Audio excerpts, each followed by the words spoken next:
ഒരു വിചിത്ര നടപടി വാർത്തയിലേക്കാണ്. തൃശൂർ ചാവക്കാട് താലൂക്ക് ആശുപത്രിയിൽ തലവേദനയ്ക്ക് കുത്തിവെപ്പെടുത്തി 7 വയസ്സുകാരന്റെ കാലു തളർന്ന സംഭവത്തിൽ വിചിത്ര അച്ചടക്ക നടപടിയുമായി ആരോഗ്യവകുപ്പ്. വീഴ്ച വരുത്തിയ നഴ്സിന് സ്വന്തം നാട്ടിലേക്ക് തന്നെ സ്ഥലം മാറ്റം നൽകി. ആരോഗ്യമന്ത്രിക്ക് പരാതി നൽകാനുള്ള തീരുമാനത്തിലാണ് കുട്ടിയുടെ കുടുംബം.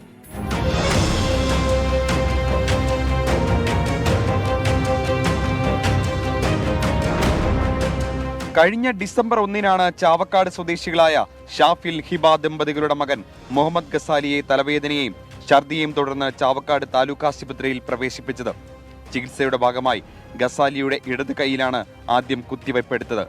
വേദന അനുഭവപ്പെടുന്നതായി കുട്ടി പറഞ്ഞപ്പോൾ പുരുഷ നഴ്സ് പ്രതീഷ് ഇടുപ്പിലെടുത്ത കുത്തിവയ്പ്പോടുകൂടിയാണ് ഇടതുകാൽ തളർന്നത്.